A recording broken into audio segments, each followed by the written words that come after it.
Thanks for tuning in. This is Sweet Cyclist. Today we're going to be reviewing the Bontrager Commuter Bicycle Pedals. So here we have Bontrager's Commuter Pedals, and what's really cool about these are dual-sided pedals. They combine SPD on one side and platform on the other, which means you can wear your normal shoes on one day and then you can flip the pedal and use your SPD cleats. So the idea with this is you can really have dual functionality. Now SPD pedals are really something that are more common in mountain biking, but you see them in spin classes and both commuting because they provide a really cool recessed cleat design. That means you can actually walk around in there. You're not going to sound like you're in high heels as you would with the spd-sl pedals or other 3-bolt style, which have a cleat that actually sticks out. So with the commuter pedal, it's actually an affordable pedal that combines a lot of the nice features of both clipless and platform. Now we'll go ahead and take this out of the box. Retail price on this is $70. So fairly expensive, but compared to other pedals on the market, it's actually quite well priced. These are an aluminum constructed pedal. And as I mentioned, they're SPD and platform. So dual-sided with a sealed cartridge. So for maintenance, you have to pull this out and just grease it every once in a while. Has a nice big platform on one side and then SPD on the other. And with this, you actually get the cleats. What's interesting is that this comes with the commuter pedals and then SPD style cleats, since it's not a Shimano product.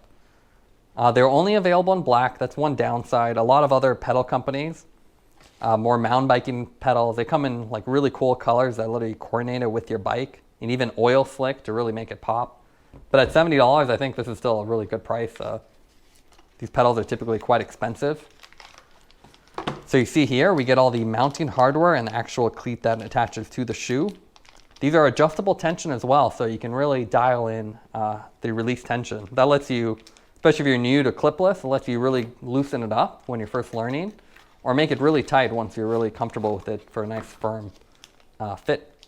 You get the instruction manual, you get the hardware, the cleats, and then the 2 pedals. So now let's take a look at the weight of the Bontrager pedals.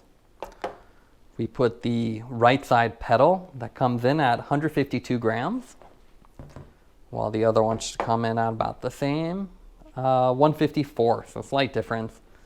And as I mentioned, aluminum construction, so still fairly light for what they are. Now let's take a look at the fit and finish of the Bontrager Commuter Pedals. Now what's really cool about these dual functionality pedals is that you get the platform on one side, SPD on the other. You can get dual-sided SPD pedals, you can get dual-sided platform pedals, but with this, it's the best of both worlds. Now, when you're looking at pedals, there's a couple things you want to look for. You want to look for the material that it's made of, because that can really dictate the weight.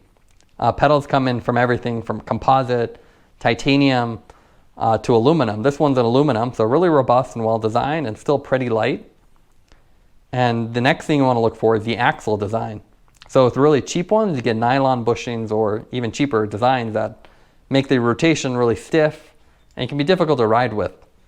With these, you get a Chromoly design with a sealed cartridge, so it is serviceable. You can remove the bolt here, pull this out, and re-grease it as necessary once this becomes less smooth to rotate.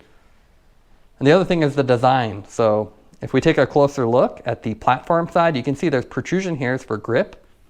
Now with more higher end mountain biking pedals, they have removable pins that protrude out and provide a lot of grip, especially when you're off-roading.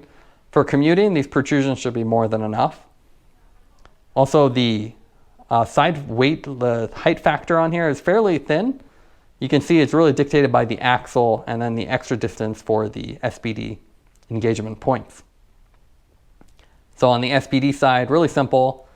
You simply have a spring on one side and the cleat would fall into place here. So overall, really nice design. The finish on this is not bad either. It's not quite a matte, it's a semi-gloss finish.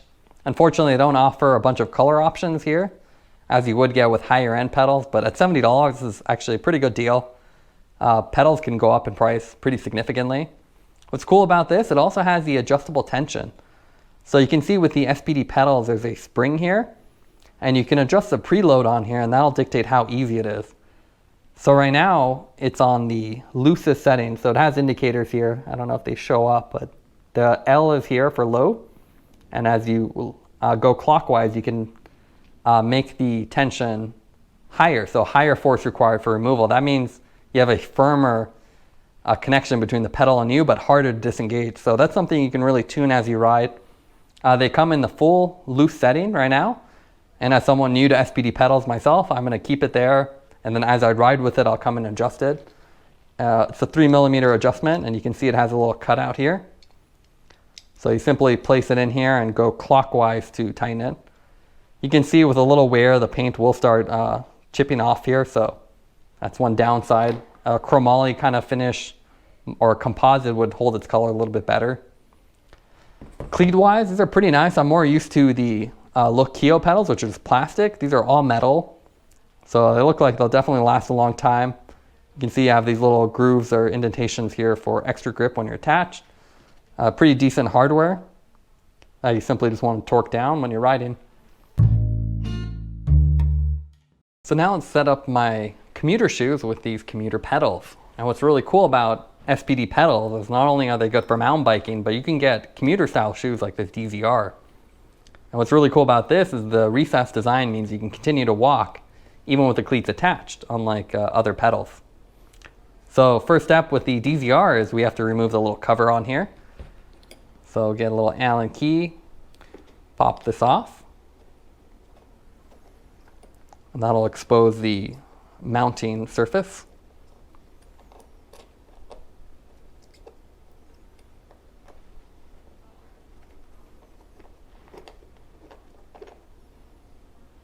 So with that off, this is what you would typically see. You see a 2-bolt design. So it has some adjustability here as far as placement, so you can move this back and forth. The actual cleats that come with the Bontrager pedals are SPD compatible, but pretty similar to SPD. You can see they're not left or right specific. So the idea here is we simply place the little indentation forward with the arrow pointing forward. Position it however you want to place it. You want to usually get this about mid-foot for optimal power transfer. So take our shoe, make sure it's still pointing forward. Line up the bolts. So you don't want to over tighten these beyond the torque limit. But what you can see is even with them installed, it actually sits flush, so you can still walk, which is a really cool feature. Now let's take a look at the installation of the pedals. This is a pretty standard install. You have to remove your old pedals and remember that they are reverse threaded on the non-drive side. So righty-tighty here, but righty-loosey on the other side. So something to remember. To put them on, you simply align them. Make sure you clean the threads and then apply a little grease on here just to avoid any creaking. Hand tighten them initially, don't use a wrench. And then simply hand tighten a little bit before you take an Allen key and then go right clockwise to tighten.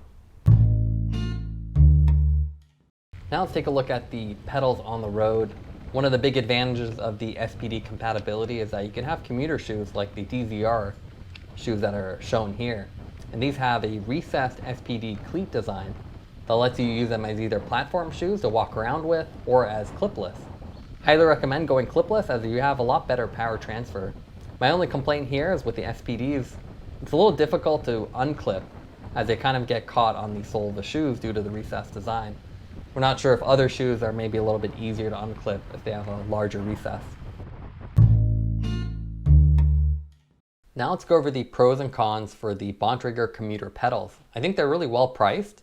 At $70, they're not the cheapest pedal on the market, but they're far from the most expensive. They provide a lot of value for what they are. Also, Bontrager includes the cleats and hardware inside the box, so you don't need to purchase any additional parts to put this on your bike. And finally, the aluminum construction gives it really lightweight and robust design. Some of the cons for the pedals is the fact that they're only available in black. Other manufacturers provide a lot of cool color schemes, including oil slick, that really give you a personalized touch with the pedals. Also, we notice there's a lot of visible wear at the contact points, especially where the cleats attach or any tools might touch the pedal, so some of the black paint actually starts to wear off. And finally, the SPD cleats themselves are really not that suited for longer road cycling. We found that the 3-bolt Lokios or spd-sl provide a lot better fit for road cycling, but obviously the recessed design of SPD is really a great option for commuting. Taking everything into account, I would give the pedals a 9 out of 10. I think they're really well-designed commuter pedals, and with the dual functionality, you can wear your SPD cleats or just normal shoes to go around town. Thanks for watching this review. Don't forget to like and subscribe.